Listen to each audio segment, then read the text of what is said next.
Paulo Donoso, como muchos de ustedes saben, se formó en el Instituto de Historia, fue mi ayudante en Historia Antigua y posteriormente, después de hacer su magíster en Estudios Clásicos, se fue a Pisa a hacer su doctorado. Él forma parte también de la escuela pisana, digámoslo así. Así que dejo con ustedes a Pablo, que va a presentar el trabajo Cheirocratía, la violencia de las masas en la historiografía romana. Primero que todo agradezco la invitación de participar en esta Semana de Estudios Romanos. Es para mí, lo digo con mucha emoción, es un privilegio tener a tres personas que han sido, puedo declarar, maestros en mi carrera académica, el profesor Bonocore, que me formó en la licenciatura y, como decía bien, fui su ayudante. Luego el profesor Edwin Robertson, que fue mi profesor tutor en la tesis de magíster. Y finalmente el profesor Iglesias Zoido, aquí presente, que fue comisión internacional de mi tesis doctoral en Italia. Por tanto, de alguna forma se reúnen en este salón tres personas que han sido importantes en mi vida académica y la verdad que es un privilegio, ¿no? Y por eso es un momento de verdad de mucha emoción. Inicio esta presentación presentando un concepto que tiene que ver de alguna forma con mucho de lo que ya se ha hablado aquí en la Semana de Estudios Romanos, partiendo con el trabajo del profesor Daniel Nieto, que trabajó muy bien la noción... Todavía no.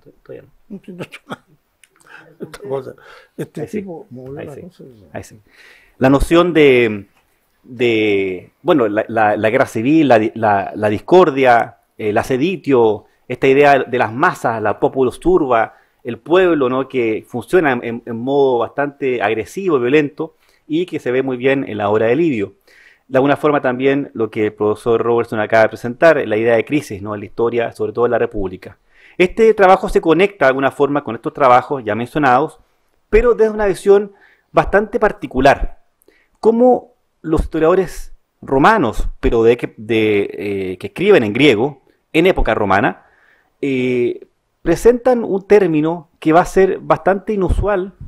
Digo inusual porque es un término que se ocupa solamente en la historiografía romana. No está presente en la historia clásica de Heródoto, Tucídides, Jenofonte. Por tanto, tiene que ver con una visión del mundo, y en este caso de la política y de la noción de crisis, también de revueltas y crisis sociales. Los estudios acerca de la violencia y de la violencia política de la historia romana provienen de matrices diversas, las cuales han contribuido a crear un relato sobre este fenómeno tan complejo de la historia antigua. Andrew Lintott, recientemente mencionado, fue uno de los primeros autores en establecer ciertas categorías sobre la violencia en Roma, en su icónico trabajo Violence in the Republican Rome, de 1968. Una de estas categorías es que en la tradición romana, la violencia fue tolerada en las disputas privadas y públicas, y en ambos casos tuvo reconocimiento legal y constitucional. Esto es lo que dice Lintott. Este trabajo iluminó las posteriores investigaciones que fueron indagando en el problema de la violencia popular o violencia de masas. A partir de la lectura de las fuentes romanas, se ha podido determinar, siguiendo la línea argumental de Apiano, que la violencia con carácter política se inicia en un momento bastante icónico y particular, el año 133 a.C., teniendo como hito el asesinato del tribuno Tiberio Graco, y que indudablemente su muerte marca un punto de inflexión en la historia romana. En esta dirección, trabajos recientes que han trabajado la historiadora italiana Chantal Gabrieli, de 2022, o Antonio Duplá, 2019, permiten releer este episodio, en este caso la muerte de Tiberio Graco, ¿no?, proponiendo analogías con fenómenos, por ejemplo, recientes como terrorismo y otros movimientos, ¿no?, de este tipo. La lectura que presentaré a continuación se detiene en la revisión de un concepto que, a mi parecer, coadyuva en el proceso de racionalización de la violencia política y en el entendimiento del rol de las masas en la política romana. Me refiero a heirocratía, que aparece aquí en pantalla. Este concepto griego tiene como principal característica el hecho de ser un término utilizado solamente por historiadores romanos o historiadores griegos de época romana. Su sentido es netamente político y suele ser utilizado en contextos en donde la masa es activamente militante en acciones o episodios específicos en donde la fuerza suele predominar por sobre la ley. El término se compone de dos partes. En primer lugar, Heir, que significa violencia, pero también potencia manual, brazos gruesos incluso, ¿no? Heir también evoca el adjetivo heiro, que significa peor, y la forma heiróteros ya está atestiguada en Homero. La segunda parte es Kratos, obviamente conocida como el poder, la fuerza, un tipo de régimen. Este concepto se inaugura por primera vez en la historia, en este caso la historia romana, a través de Polibio. No, avanzó, no, mejor el viejo modo. Ahí. A través de Polibio en el libro sexto, la anaciclosis, ¿no? Ya mencionada varias veces aquí por el profesor Robertson y otros autores que nos han mencionado este capítulo de Polibio. Solamente coloco la versión en griego, la traducción la leo a continuación. Hago la excepción que esta traducción es bien particular. Es la traducción que se hizo en Chile por Genaro Godoy. Es un intelectual chileno que tradujo a Polibio de Megalópolis el año 1972. ¿Bien? Es una cosa excepcional, ¿no? No se ha vuelto a reeditar, es una obra que publicó en la Universidad de Chile y tenemos la traducción de Genaro Godoy de Polibio. ¿Qué dice la traducción? Porque si alguien se apercibe de la envidia y del odio que la masa profesa a los oligarcas y se atreve a decir o a hacer algo contra los gobernantes, encuentra al pueblo siempre dispuesto a colaborar. Inmediatamente, tras matar a unos oligarcas y desterrar a otros, no se atreven a nombrar un rey, porque temen todavía la injusticia de los pretéritos. No quieren tampoco confiar los asuntos del Estado a una minoría selecta, pues es reciente la ignorancia de la anterior.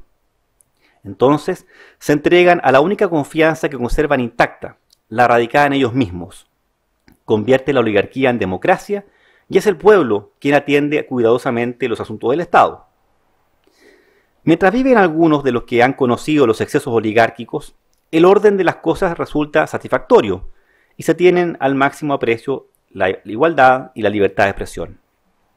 Pero cuando aparecen los jóvenes y la democracia es transmitida a una tercera generación, esta, habituada ya al vivir democrático, no da ninguna importancia a la igualdad y a la libertad de expresión. Hay algunos que pretenden recibir más honores que otros. Caen en esto principalmente los que son más ricos, al punto que experimentan la ambición de poder, sin lograr satisfacerla por sí mismos ni por sus dotes personales. Dilapidan su patrimonio, empleando todos los medios posibles para corromper y engañar al pueblo. En consecuencia, cuando han convertido al vulgo, poseído de una sed insensata de gloria, en parásito y venal, se disuelve la democracia, y aquello se convierte en el gobierno de la fuerza, heirocratía, y de la violencia, porque las gentes acostumbradas a devorar los bienes ajenos y a hacer que la subsistencia dependa del vecino, cuando dan con un cabecilla arrogante y emprendedor, al que con todo su pobreza excluye de los honores públicos, desembocan en la violencia. La masa se agrupa en torno de aquel hombre y promueve degollinas y huidas, redistribuye las tierras y en su ferocidad vuelve a caer en un régimen monárquico y tiránico. Este concepto de heirocratía suele entenderse como un sinónimo de gobierno de las masas u ocrocracia. Generalmente se ocupa como un sinónimo.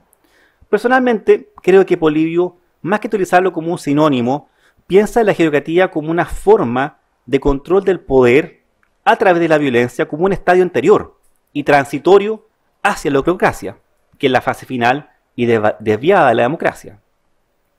Michael Kasevitz interpreta en un trabajo, un artículo publicado en el año 2001, interpreta esta primera aparición del concepto heirocratía en Polibio como el régimen de la fuerza, que es también el peor de los regímenes, o mejor dicho, el régimen de los peores, aquel donde los peores tienen el poder y de hecho el poder de los peores es la ausencia de poder regular, es decir, anarquía.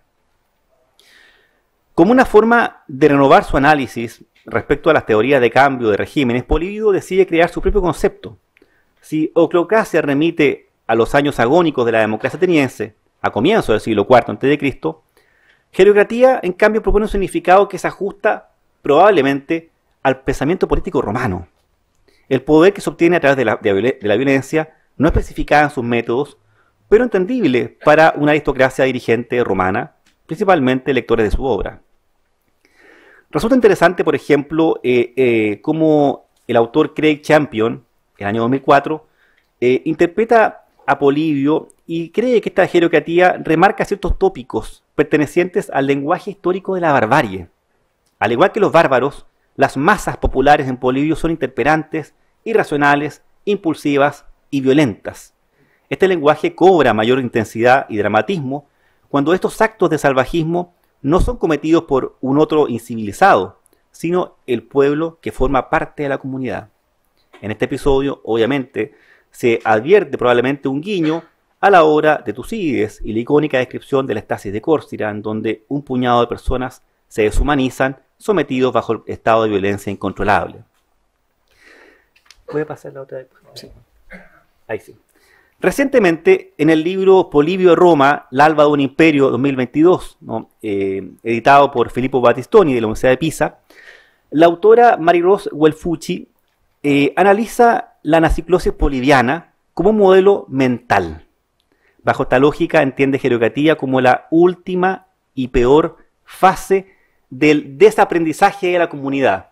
Hay comunidades que aprenden y hay comunidades que involucionan, van hacia atrás finalmente, y por tanto vemos cómo jerocratía finalmente pasa de la autocracia a un estado finalmente más atrasado, más finalmente involucionado. Jerocratía, al igual que ocrocracia, tiene un sentido peyorativo, y Polibio lo utilizó para referirse al fracaso del régimen democrático ateniense en esta conocida anaciclosis.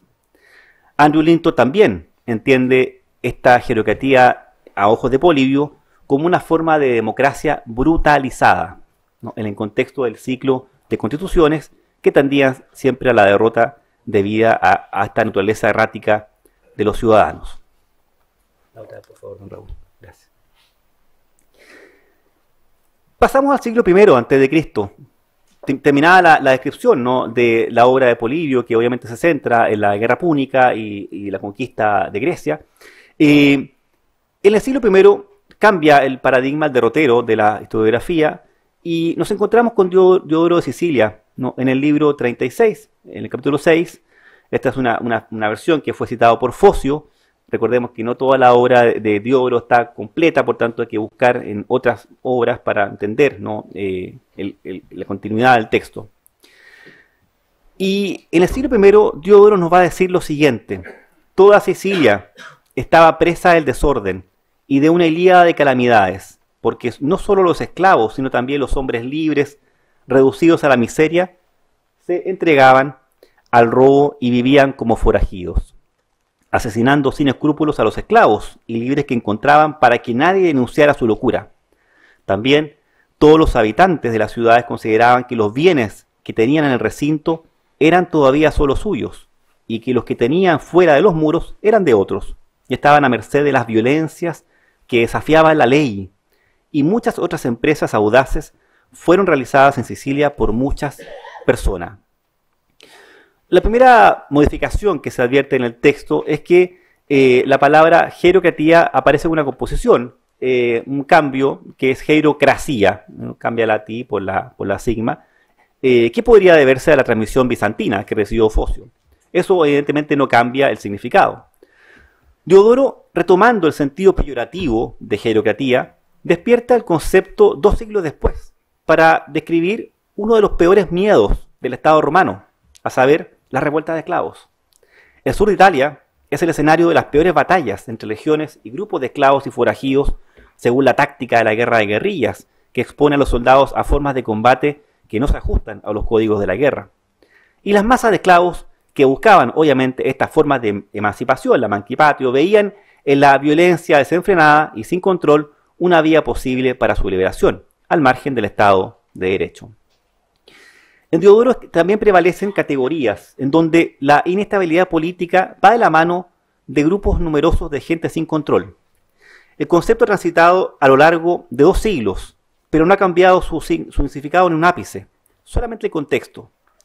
Es importante señalar que Diodoro, aun teniendo ascendiente griego, lee y analiza la historia romana desde un prisma de superioridad moral respecto a otros pueblos. Cito aquí al profesor Nieto, ¿no?, en su libro reciente sobre Diodoro Sículo. Es una visión universalista en que Diodoro intenta explicar el término hierocratía, pues permite explicar conductas humanas reprochables en cualquier tiempo y lugar. Diodoro, aun cuando entiende el término desde la visión de Polibio, lo vuelve universal, con una mirada pesimista de un mundo que a su parecer solo está destinado a ser regido bajo el poder romano, el único capaz de conducir virtuosamente a pueblos que son por naturaleza carentes de virtud.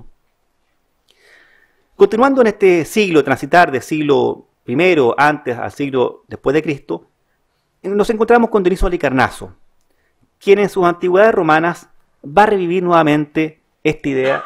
¿Puede cambiar, por favor? ¿Y eso? Esa.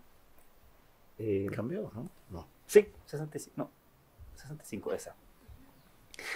Revive nuevamente esta idea utilizando el concepto de hierocratía, esta vez con algunas incorporaciones de conceptos que van reforzando la idea.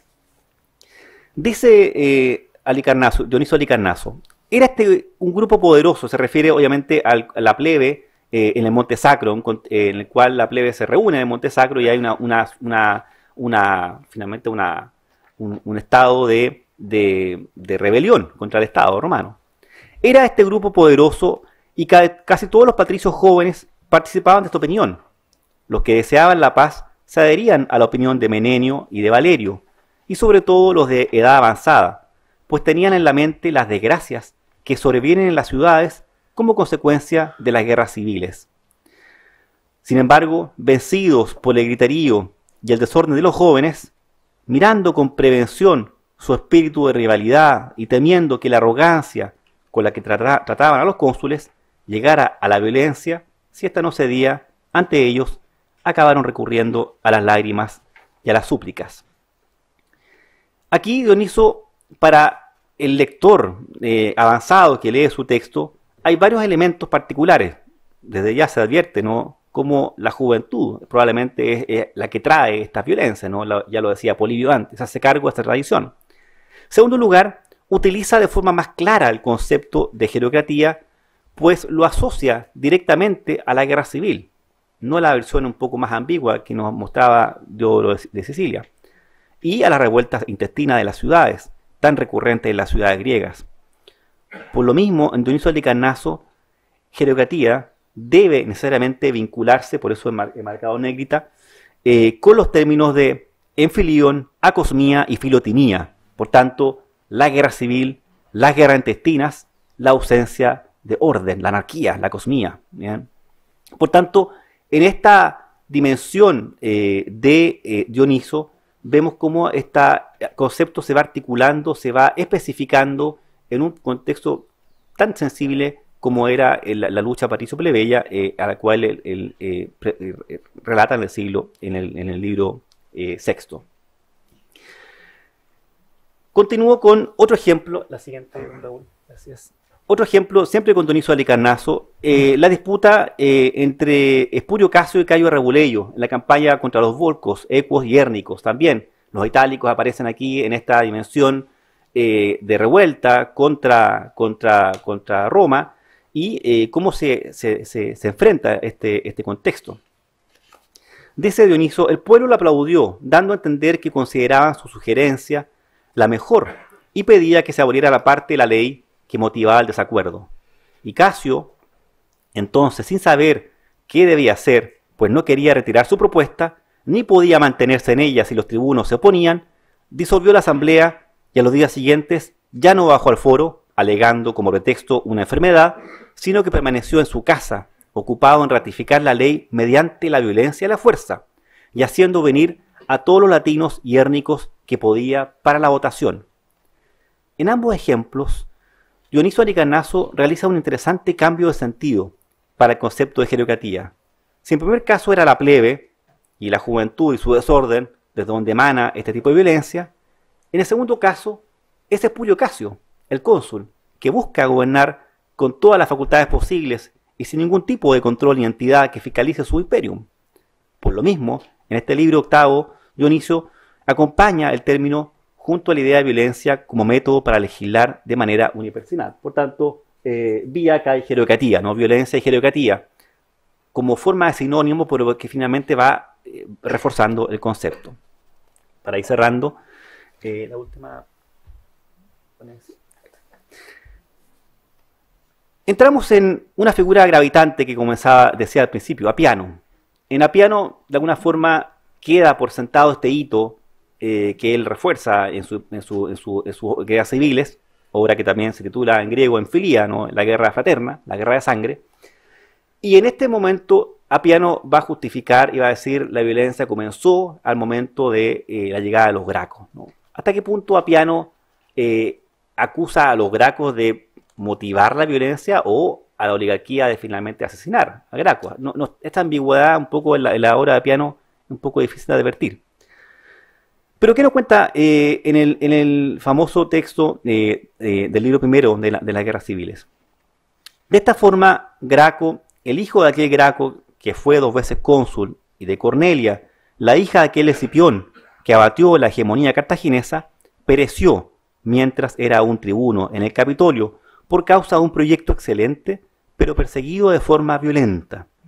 Y este crimen odioso, el primero del que tuvo lugar en la asamblea pública, no quedó aislado, y de vez en vez fue seguido de otros similares. La ciudad, ante la muerte de Graco, se mostró dividida ante el dolor, de un lado de los que se compadecían de sí mismos y de aquel, así como la situación presente, en la creencia de que ya no existía un gobierno sino el imperio de la fuerza y la violencia. Y de otro lado, la alegría de los que pensaban que todo les había sido conforme a sus deseos. Apiano es el autor sobre el cual descansa la premisa historiográfica de que el tribunado de los Gracos trajo consigo la violencia política a Roma y el germen de la guerra civil. Una tesis discutible, toda vez que Apiano intenta justificar la ausencia de un orden cívico como consecuencia del tribunado mismo de Tiberio y Cayo Graco, y su enfoque sobre los grupos sociales más empobrecidos de Roma. Para Apiano existe un antes y un después del 133 a.C., y en ese sentido, la jerocratía, ya no como un concepto, sino como modelo de régimen político, cobra un sentido inusitado en su valor y sentido semántico, político, histórico. Para el siglo II, después de Cristo, la guerra civil republicana ya no era un tema interesante para abordar en los historiadores de antoninos, ¿no? Una vez leyendo, ¿no?, lo que ha hecho Apiano y cuál es la tradición de este concepto. El control político de las masas se vio sujeto desde Tiberio en adelante bajo el imperio de la Lex Majestatis, que puso en manos de los prefectos de pretorio grandes facultades para perseguir a la disidencia política bajo el argumento de atentados a la dignidad y a la familia de los príncipes. La guerra civil, como la describió Apiano, no volvería a ser un argumento propicio luego de los años de prosperidad que se comienzan a vivir desde el reinado de Vespasiano en adelante. Solo Cornelio Tácito aborda de manera tangencial la discordia del primer siglo, pero colocando su enfoque en nuevos aspectos argumentales, tales como la biografía, la etnografía y la retórica. Por este motivo, durante la era imperial, no se encuentra el concepto de jerocratía en los textos históricos griegos.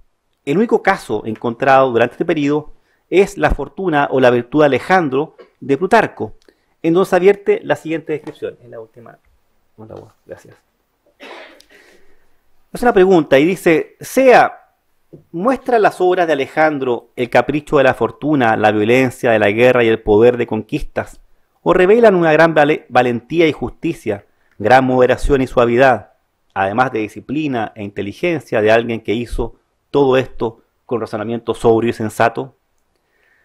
La jerocratía plutarquea, o Plutarco, pareciera estar desprovista del sentido peyorativo que habría señalado Polibio y Apiano. El concepto en esta interpelación sobre Alejandro Magno pareciera tener solamente un sentido adjetival, pero no con un carácter netamente político.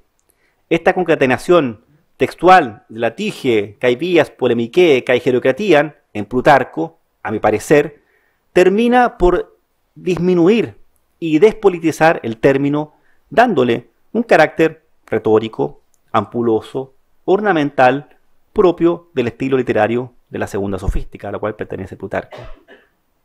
A modo de conclusión, Polibio inaugura el concepto de jerocratía en la historiografía romana. La utilización de este concepto, a mi parecer, cobra sentido en el marco de historiadores griegos que escriben como griegos, pero piensan como romanos. ¿Por qué se usa este término y no violencia a secas? Creo que uno de los aspectos más distintivos de la historiografía griega y romana es el masivo recurso eufemístico para decir algo con otras palabras.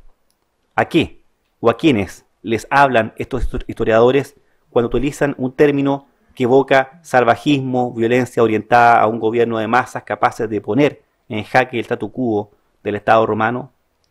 ¿Es acaso jerocratía una visión eufemística para referirse a la democracia como modelo político y con ello reforzar, por oposición, la solidez del Estado romano y sus instituciones como un objetivo educativo?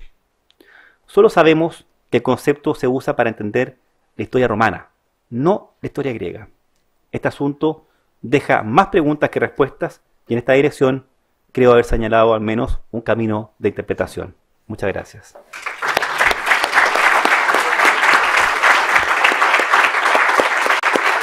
Profesor. Yo quería preguntarte, Pablo, por dos cuestiones concretas. A través de todos estos autores que estáis estudiando,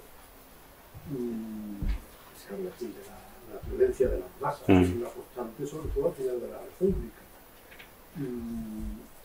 Se justifica la violencia, digamos, del Estado para reprimir esta violencia de las masas, es decir, los magistrados, el Senado.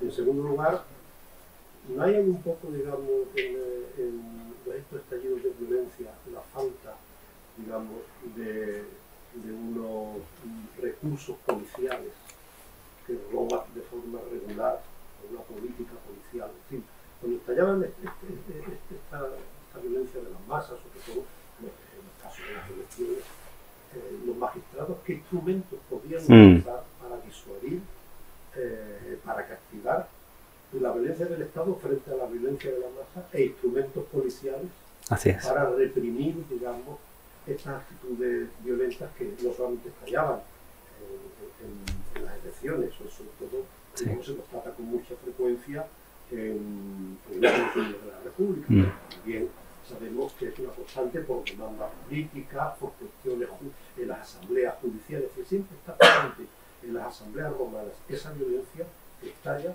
pero en respecto a autores se justifica que desde el Estado, digamos, se practica la violencia, la represión. ¿Y qué instrumentos tenía realmente el Estado romano para abordar estas situaciones, digamos, que ponían en peligro muchas veces su propia supervivencia?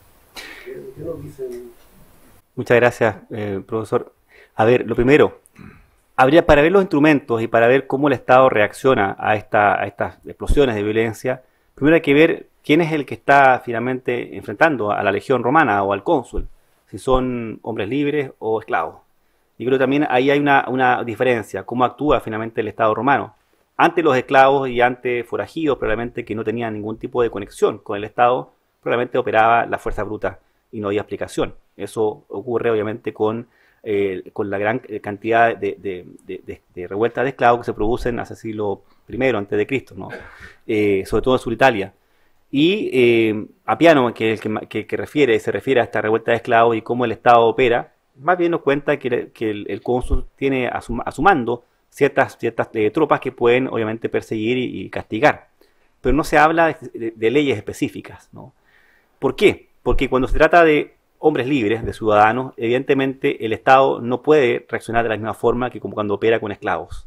Yo creo que ahí hay una interpretación importante y cómo Roma entra entonces en juicios para ir viendo, bueno, quiénes son estos grupos políticos, si es factible llegar a una negociación cuando se trata de hombres libres y cuando no, cuando se castiga finalmente con básicamente confiscación de bienes, en fin, que era lo que se hacía la República Romana desde el final de la República. Para este tipo de revueltas, el castigo más común para hombres libres era el exilio. Por tanto, ciertas personas se iban de Roma, no tenían que usar los mares, pero podían estar en otra provincia, y el exilio se transforma en la forma política para castigar a ciudadanos libres que entran en confrontamiento con el Estado, de forma política. El caso político literario más famoso es Ovidio, evidentemente, pero ese es un caso imperial. Instrumentos policiales, más que instrumentos policiales, yo diría que como el Estado también hay un punto de inflexión que yo no mencioné en la ponencia, pero es con Sila. Con Sila ya se empezó a operar la Lex Majestatis. De alguna forma es una ley que se crea en esta época y que lo usa el Estado como una forma, un recurso último en caso de extrema traición, básicamente de ciertos grupos que son ciudadanos libres que podían enfrentar al poder del cónsul, y cuando no había salida se tomaba esta decisión, que era drástica, ¿no? Que era ejecución capital. El punto es que, llegado al imperio, sobre todo Tiberio, se va a utilizar la Lex Majestatis a diestra y siniestra, cuando finalmente el emperador no tiene finalmente cómo contener la oposición interna, ocupa la ley de lesa majestad para reprimir actos que podían pasar desde botar una estatua o intentar matar al emperador, que finalmente no son iguales en términos jurídicos, pero la ley era tan amplia que podía castigar por igual este tipo de conductas que iban en el atentado a la figura del emperador, o el mismo apellido del emperador. El caso más famoso es Cremuso Cordo, cuando Tiberio no condena a Cremuso Cordo por la obra que había escrito y que ofendía su nombre, básicamente. Entonces, evidentemente, no conocemos, al menos en la República, cuáles son esos instrumentos precisos, ¿no? Porque quedaba a poder de cónsul en la forma de cómo castigar o continuar este tema punitivo, siempre alternando o diferenciando si era hombre libre o esclavo. Eso es lo que puedo decir. Sí, bueno, la diferencia que apunta es importante. Claro, si se trata de una revuelta de esclavos, son enemigos del Estado. Así es. Y entonces, como tal, se reprime con el ejército. Claro, la cuestión es muy diferente cuando estamos hablando de ciudadanos. En el caso, por ejemplo, de Sertorio, es alguien que se coloca fuera de la ley y, digamos, pierde, por así decirlo, sus cualidades o sus derechos como ciudadano romano por haberse puesto al frente, digamos, de pueblos que estaban sometidos a Roma. Claro, cuando abordamos el tema de la violencia, las fuentes nos conducen siempre a enfocar ese tema en Roma. Pero claro, luego no hay que olvidar que dentro del imperio hay muchas ciudades donde, pensando en Antioquía o bueno, en Alejandría, el tema de la violencia claro, siempre muy presente, por ejemplo, entre la comunidad griega y la comunidad judía. Pero claro, cuando la violencia estalla en ciudades de Italia, pues a veces, incluso desde la propia Roma, se envía fuerza militar, campaña, por ejemplo, para reprimir. Pero cuando estalla la violencia en una ciudad de provincia donde ni siquiera hay legiones romanas, ¿qué instrumento tiene un pobre magistrado? Yo es que me he dedicado mucho a la vida municipal, entonces siempre me vuelvo a la pregunta. Un magistrado local, por mucha autoridad que tenga, por muchos poderes y tal, cuando se encuentra con una turba incontrolable, que tenemos los casos, por ejemplo,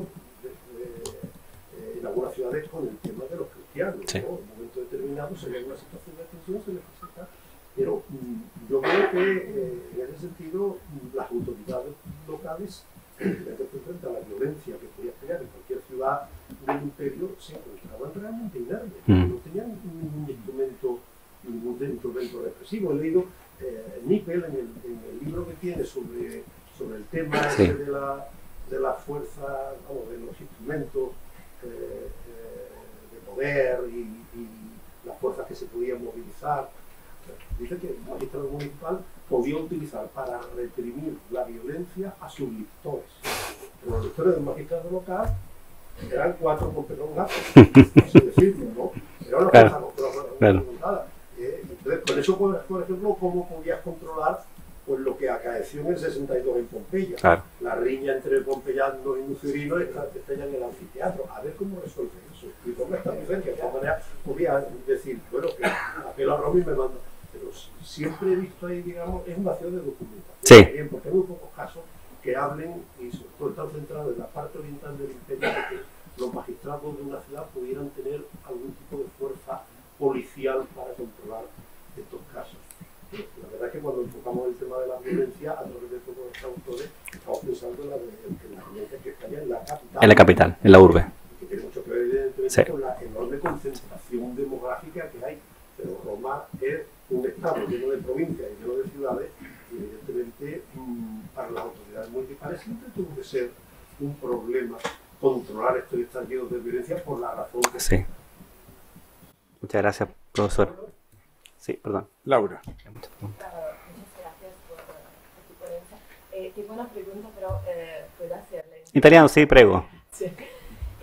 Allora, quando si parla di violenza della massa, cioè di violenza in ambito popolare, la violence from below, che tra l'altro è un tema che ultimamente sta venendo molto studiato, mi sembra che la domanda di sottofondo sia spesso se si possa parlare di una forma di spontaneità di questa violenza popolare, o se in definitiva questi atti debbano sempre essere ricondotti alla manovra, all'operazione di specifici viri, di specifici gruppi politici. Quindi volevo sapere che cosa ne pensasse a riguardo e eventualmente quali implicazioni sociali, politiche possa avere questa cosa. Grazie. Grazie, Laura. Respondo. ¿Cómo está en español? ¿No? Sí. ¿Se entiende? Bueno. También en español. Sí, sí, perfecto. Gracias por la pregunta. Sí, esta pregunta que es interesante, o sea, ¿hasta qué punto la violencia es espontánea? ¿Hasta qué punto tenemos la violencia que se prepara de una forma o tiene una organización previa por grupos militares, políticos, civiles que están detrás de estos estallidos, podríamos decir? Bueno, la pregunta que está ocurriendo hoy en día en Chile, ¿no? Un expresidente ya lo dijo, ¿no? Hubo un golpe de Estado y no tradicional, ¿no? Pero es una pregunta que la historia se hace, ¿no? Este tipo de cosas, de alguna forma, generan una reacción en la sociedad. Y estos historiadores, cuando yo señalo mi conclusión, es, bueno, ¿a quiénes le están escribiendo? ¿Quiénes son estos lectores que están recibiendo esta idea? Y cuando habla de jerocratía, no se ocupa de forma desinteresada. Hay un interés por el historiador por reforzar, porque podría haber puesto viallos o vías, violencia a secas, y probablemente el término significaba lo mismo. Pero cuando el historiador coloca jerocratía, está dándole un énfasis a ese episodio en el cual debe detenerse quien está leyendo, en que o estamos acusando al pueblo de ser rebelde, o estamos acusando a los itálicos, o a los esclavos, a revueltas, ¿no?, de enemigos de Roma, como decía el profesor Rodríguez Neila, o estamos intentando, como también lo hace el mismo Enrique Carnazo, acusar el poder excesivo de un cónsul, como fue Espulio Casio, que obviamente ocupa la violencia desmedida, y también el Estado podría tener de alguna forma un rol en el cual esta violencia se escapa del conducto legal y se transforma en un desvarío total de brutalidad. Entonces, en ese sentido, el texto, como yo citaba, Chantal Gabrieli trabajó este tema y se publicó en Zaragoza, en italiano, en las ediciones de Zaragoza, de Sevilla, perdón, las ediciones de Sevilla, y es un trabajo muy bien en que aborda efectivamente el punto de inflexión que significa la muerte de Tiberio Graco y cómo eso trae a colación una serie de preguntas sobre la violencia que emana al momento de este de asesinato brutal, ¿no? Entonces, ¿hasta qué punto es espontáneo? ¿Hasta qué punto es organización? Yo diría que estos historiadores, al menos en la idea de jerocratía, en ningún momento nos dan un espacio para entender esta violencia como espontánea. Yo diría que no es espontánea. Por tanto, la palabra jerocratía nos remite a un tipo de organización, cualesquiera que ella sea, pero que le da mayor contenido político que viallos u otro concepto similar. Eso puede ser mi respuesta. Gracias, Laura. Profesor Iglesias. Sí, dos cosas. Primero, enhorabuena porque trabajo porque además creo que una continuación de trabajos previos sobre la burocracia, pesticidas y tal, y bueno, una continuación bastante lógica. Luego, un comentario al respecto justamente de lo que se ha comentado, porque yo comparto visión, porque además se ve como una evolución del concepto, algunos de los aspectos los has comentado, pero claro, en Polibio todavía, aunque está en el nivel inferior, pero está en el nivel inferior de los tropoi despoliteia. Sí.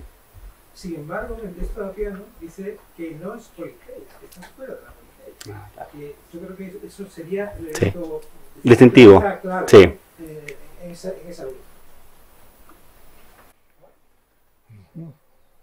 Bueno, claro, porque obviamente Polibio analiza esto en un sentido de cómo los regímenes de gobierno se van declinando o van variando.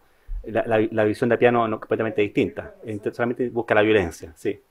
Perdón. Erwin, Juan Pablo y tú.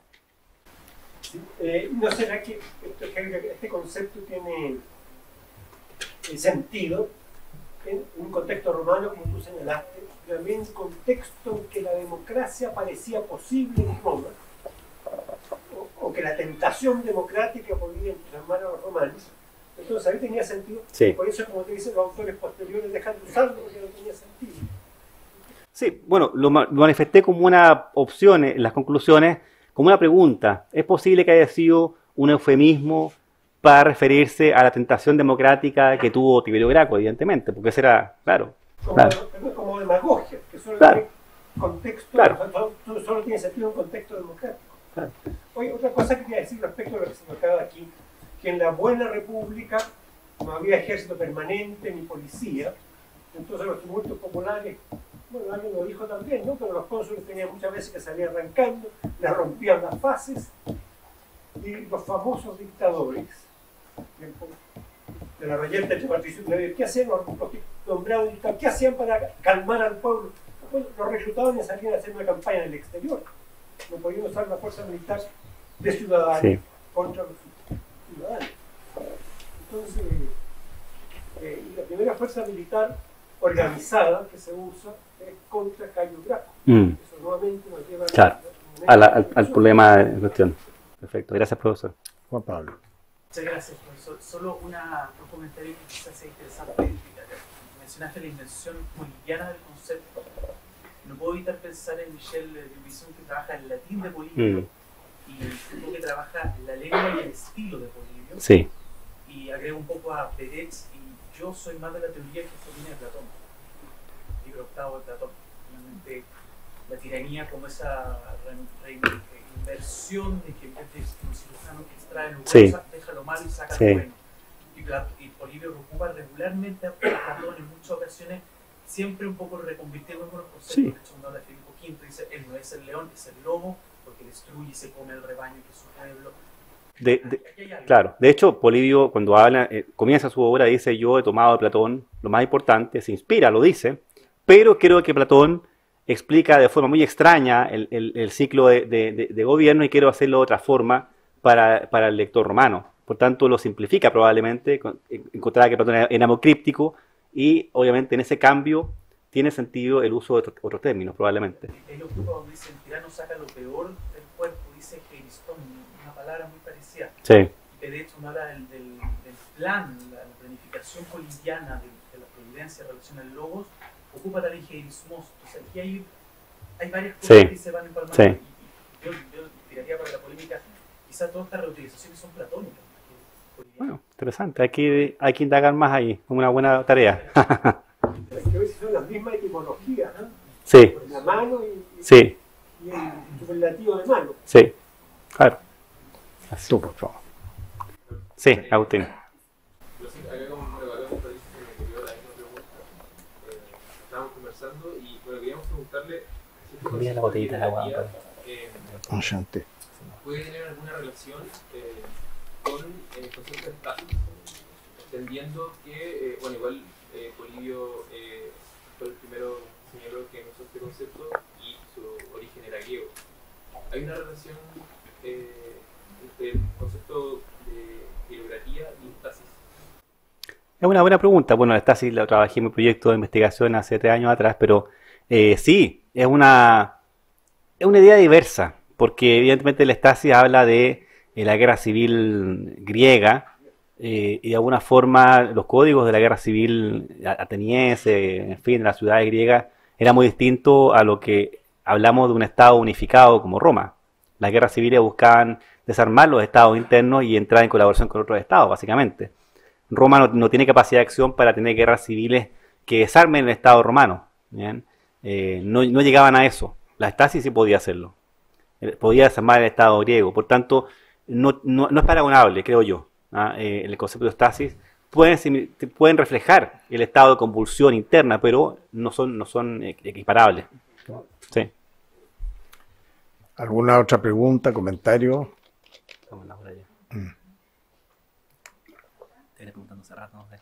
Perdona.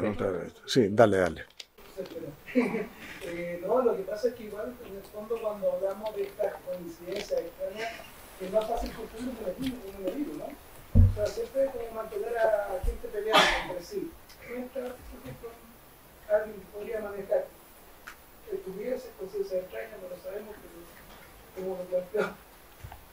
Bueno, siempre ha existido en la historia esta idea de que hay otras fuerzas que operan. No, claro, puede ser. Pero la historia hay que demostrarla, no te olvides. Hay que demostrarla. Daniel, sí, algo quiere decir. Daniel. Más que todo un comentario que a lo mejor te sirve para fortalecer, para reforzar tu idea, porque fíjate que el Diodoro lo estaba buscando justo para eso. Claro, ese episodio que pones tú tiene que ver al interior. Sí. Porque Diodoro, cuando se refiere a los actos abusivos que imprimen terror y miedo, lo hace refiriéndose al imperialismo en el fondo y a la excesiva violencia que imprime sobre ciertos grupos, que luego justifica, ¿no? Pero ahí la palabra es fobo. Cambia. Entonces, claro. Es como esa relación al exterior, sí. es el miedo. Al interior puede ser un aporte muy... No, bien, gracias Daniel. No sé si te sirve, pero al menos como... Sí. Lo vamos a estudiar. Bueno, me parece que ha sido un día intenso, estamos un poco cansados todos ya, así que vamos a dejar hasta acá. Nos vamos a hacer una fotografía a los participantes porque tenemos que inmortalizarlos de alguna manera y nos vemos mañana a las 9:30 para reiniciar. Muchas gracias a todos.